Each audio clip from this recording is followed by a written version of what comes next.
CPIML new democracy నాయకుడు పిట్ల మిల్లనను గత 34 సంవత్సరాల క్రితం పీపుల్స్ వారు తప్పుడు సమాచారంతో తనని హత్య చేశారు.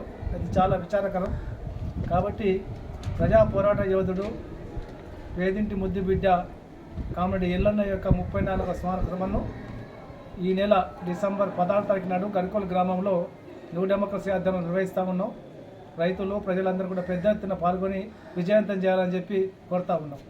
ఎందుకంటే ఒక వీరుడు మరణిస్తూ ఉంటే వాళ్లకు నివాళులు అర్పించి ఆయన ఏ ఆశయం కోసం అయితే పనిచేసిండో దానికోసం మనం ప్రతిరూపంగా ముందుకు సాగాలి.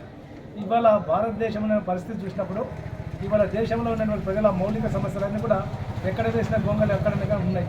రైతుల పరిస్థితి కానీ, కార్మికుల పరిస్థితి కానీ, ముఖ్యంగా రైతులకు వ్యతిరేకంగా నరేంద్ర మోడీ ప్రభుత్వం వ్యవహరిస్తూ ఉంది. 3 నల్ల చట్టాలు తీసుకొచ్చి వ్యవసాయ రంగాన్ని బలిపీఠం ఎక్కిస్తూ ఉంది. అట్లాగే కార్మిక వ్యతిరేక 4 లేబర్ కోడ్లు తీసుకొచ్చి కార్మికుల ఓడపాలు చేసింది. అట్లాగే విద్య, వైద్య రంగ సమస్యల్ని ఎక్కడ వేసిన గొంగలు అక్కడ వచ్చింది. కాబట్టి ఇవాళ ఈ మోడీ ఎన్నికల్లో వచ్చిన వాగ్దానాలు వేరు, ఇవాళ అమలు చేస్తుంది వేరు.